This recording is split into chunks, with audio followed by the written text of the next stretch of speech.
गुरु रूपी साध संगत के चरणों में प्रणाम। आजकल युद्ध चल रहा है बड़ा भयंकर, इजराइल और फिलिस्तीन का। फिलिस्तीन की तरफ से हमास की लड़ रहे हैं लड़ाके।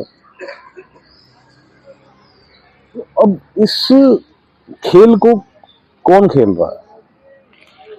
ये खेल अगर हम गौर से देखें तो ये खेल एक्चुअल में काल खेल रहा है।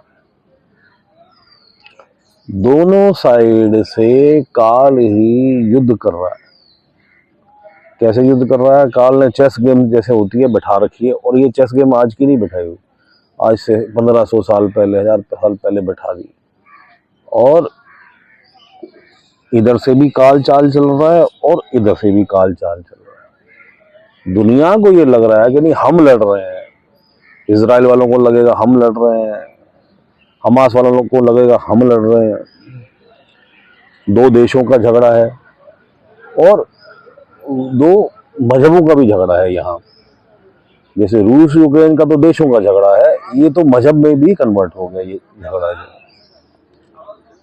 और ये इसमें बुद्धियों में काल जो है प्रविष्ट करके मेरी जाति मेरा मजहब जीव जो है लगा हुआ है और एक दूसरे को मारने में लगा हुआ है। काल का मूल मकसद क्या है इसमें? काल का मूल मकसद है कि ये जो जीव है उनका ध्यान परमात्मा में ना लगे। मजहबों में लग गया, डिस्ट्रक्शन में लग गया, मार दूंगा उसे, उसने मेरे मारे, द्वेष है, ईर्ष्या है, घृणा है एक दूसरे के प्रति, उसको और आग काल दिए जा रहा है। और ये यहाँ समाप्त होने वाला भी नहीं है। ये युद्ध इतना भयंकर रूप ले सकता है कि पता लगे कि बहुत से देश इसमें इन्वॉल्व हो जाएं। और ना जाने, अभी तो हमें लगता है कि सुनते हैं 6000, 8000, 10,000 लोग मर गए, लाखों में ले जाए, करोड़ों तक भी पहुंचा दे मौतों को। ये एक काल का एक काल क्या है? हजारों मुंह वाला सांप। एक मुंह जो है उसका, उसने दुनिया को मजहब की लड़ाई में लगा रखा है। उसका एक माध्यम कि भाई ध्यान तेरा परमात्मा की तरफ ना पहुंचे, अल्लाह की तरफ ना पहुंचे, गॉड की तरफ ना पहुंचे। बात एक ही है, कुछ भी नाम ले लो, ध्यान नहीं लगने देना दुनिया का। ध्यान कहाँ फंसा के रखना है? मजहबों के झगड़ों में। मजहबों के झगड़ों में ध्यान जो है फंसा के रखना है। तो उस को कैसे निकलेगा जीव? कैसे निकलेगा इससे? जीव को ये सोचना है। इन झगड़ों में लाखों करोड़ों मर जाएंगे, लेकिन कोई एक विरला जो है, विरला जीव जो है, वो परमात्मा की तरफ ध्यान करके द्वेष से अपने आप को दूर करके, द्वेष को दूर करके अपने आप को परमात्मा के तरफ लगाना। मजहब से ध्यान हटा के उसको मार दे, इसको मार दे, ध्यान को परमात्मा की तरफ लगाना, जिससे जो है वो निकल जाएगा। लाखों में से, करोड़ों में से एक आध जीव होगा, नहीं तो लाखों की बलि यहाँ चढ़ जाएगी। ऐसे ही एक बार जब बाबर ने हिंदुस्तान पे चढ़ाई की थी, तो गुरु नानक देव जी के मुंह से भी निकल गया था, केती मार पई कुल्लाने तय की दर्द न आया। इतनी पीड़ा लाखों लोग, करोड़ों लोग सह रहे हैं, और फिर भी काल के खेल को समझ नहीं पा रहे कि भाई जीतेगा कोई मजहब नहीं, जीतेगा काल। जैसे सुल्तान बाहू कहते हैं, ईमान सलामत हर कोई मंगे, इश्क सलामत कोई हो। हर कोई कहता है कि मेरा मजहब सलामत रहे, मेरा मजहब फैल जाए पूरी दुनिया के अंदर, लेकिन इश्क, परमात्मा से मोहब्बत, परमात्मा के बारे में, परमात्मा को पाने की इच्छा कोई विरला करोड़ों में एक मांगता है, और यही काल चाहता है। कि तू फंसा रहे, इस झगड़े में फंसा रहे। और इस खेल को काल जो है बैसाख को कई हजारों साल पहले ही बिछाना शुरू कर देता है कि जीव जो है आगे आने वाले समय में मजहब में ही लड़ लड़ के, मजहबों से ही लड़ लड़ के, देशों के झगड़ों से लड़ लड़ के, क्षेत्रों की झगड़ों में लड़ लड़ के समाप्त हो जाएंगे और ध्यान परमात्मा की तरफ नहीं लगा पाएंगे और मेरे ही अंदर रहेंगे। इस खेल से निकल, काल के इस खेल को समझ, ये बड़ा भयंकर काल का खेल है। तो एक तो तुझे उसने परिवारों में फंसा रखा है, बीवी बच्चों में, माता पिता, उसमें फंसा रखा है। एक जातियों में फंसा रखा है, एक देश में, एक प्रांत में फंसा रखा है कि तेरा मौज है, प्रांतों से अटैच है। एक तुझे लोभ में फंसा रखा है, कहीं तुझे काम में फंसा रखा, कहीं तुझे क्रोध में फंसा रखा है, अहंकार में फंसा रखा है, तुझे उसने फंसा ही रखा है।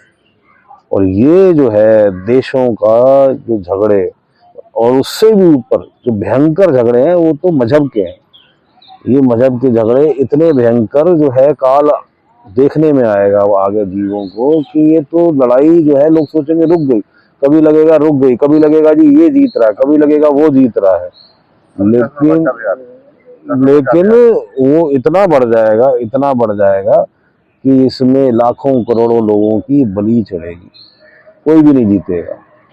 जीतेगा काल जीतेगा, क्योंकि उसका मकसद है, उसका मकसद क्या है कि तू परमात्मा की तरफ मत लग। यहाँ जो लोग कुछ याद भी कर लेंगे परमात्मा को युद्ध के दौरान, तो वो इसीलिए याद करेंगे केवल कि जी मेरी सुरक्षा कर दो, मुझे बचा लो, मुझे बचा लो। ये शरीर तो तू है ही नहीं, तू तो आत्मा है। और आत्मा भी क्या है, परमात्मा जो है उसकी बूंद जो है उस सागर का पाठ है जो सब जगह फैला हुआ है। सारा संसार ही परमात्मा है, परमात्मा के अतिरिक्त कुछ भी नहीं है। हे जीव, इस खेल को बारीकी से समझ कि काल तुझे कैसे बेवकूफ बना रहा है। तू अपने ध्यान को परमात्मा में लगा दे। तू उसे अल्लाह कहता है तो अल्लाह में लगा दे, तू उसे गॉड कहता है तो गॉड में लगा दे, तू उसे परमात्मा कहता है तो परमात्मा में लगा दे, तू उसे वाहिगुरु कहता है तो वाहिगुरु में लगा दे।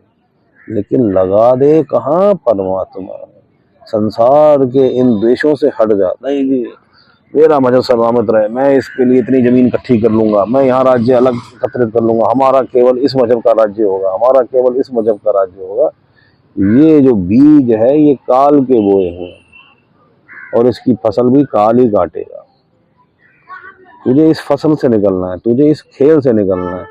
वो एक ही चेस प्लेयर दोनों तरफ से चाले खुद ही चले जा रहा है। और ऐसे ही एक एग्जाम्पल हमें खाटू श्याम जी, जिसे हम कहते हैं बर्बरिक, महाभारत काल में भगवान कृष्ण युद्ध के बाद जब अब सबको लेके उनके पास पहुंचे, जिनका उन्होंने सर कलम करके वहां रखा हुआ था पेड़ पे, तो उनसे ये प्रश्न पूछा सबने कि भाई ये महाभारत के युद्ध में कौन बढ़िया योद्धा था, किसने जीता? कहते कौन सा योद्धा और कैसा योद्धा और कौन सा बढ़िया और कौन सा घटिया? वहां तो एक गोविंद ही सबको मार रहे थे, अर्थात काल ही सबको मार रहा है। भाई पीछे की बारीक दृष्टि से देख, तू भी वो बर्बरिक वाली दृष्टि से देख कि इन सबको तो काल मार रहा है। इजराइल वालों को काल नहीं मारा, बुद्धियों में कहां बैठ गया? हमास वालों को हम मार देंगे, काट देंगे, हम उठा के कैद करके ले आएंगे। कर दिया, करने के बाद अब वहां के लोग कह रहे हो ये क्या हो गया? अब इजराइल बम पे बम फेंके जा रहा है।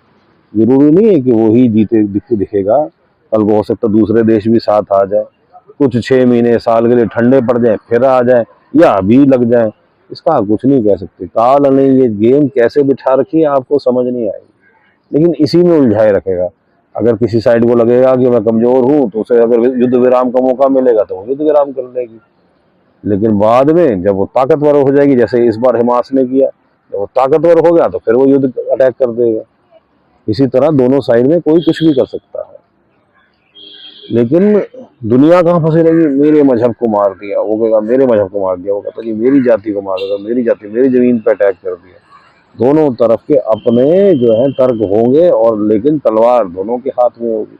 आज का संसारिक तलवार जो है वो बंदूक है, उससे एक दूसरे को मारते रहेंगे, या बम फेंकते रहेंगे हवाई जहाज़ों से या मिसाइल फेंकते रहेंगे ज़मीन से, और लाखों की बलि चढ़ती रहेगी, धरती खून से लाल होती रहेगी, होती आई है, होती रहेगी और हो रही है। ये तीनों काम होते रहे जब तक ये सृष्टि धरती है, इस पे जीवन है, जब तक प्रलय नहीं आ जाती तब तक ये खेल काल करता ही रहेगा। ये भी उसका एक माध्यम है तुझे भटकाने का, तेरा ध्यान हटाने का, तुझे झूठे खेल में फंसा रखा है। सच्चा मार्ग संत बता गए, उसी मजहबों में बता गए संत, लेकिन जीव समझ नहीं पाया। सब मजहबों में संत हुए और उन्होंने सच्चा मार्ग बताया, लेकिन जीव उसको साइड पे कर देता है। दूसरी चीज झगड़ा, मेरा मजहब, इसको फैलाना है, उसको फैलाना। अरे मालिक को फैलाना है। तुम होते कौन हो कुछ करने वाले, मालिक ही सब कुछ करता है। तू मालिक को पा और निकल, इस संसार के जीवन मरण चक्र से निकल, नहीं तो काल तुझे बार बार, पहले तो तू इस मनुष्य योनि में कई लाख योनियों के बाद आता है, 83 लाख के बाद आता है, और जब तू आता है तो काल फिर ये भटकावों में तुझे भटकाता है, फिर तुझे कभी अधोगति कभी ऊंची गति में फंसाता है।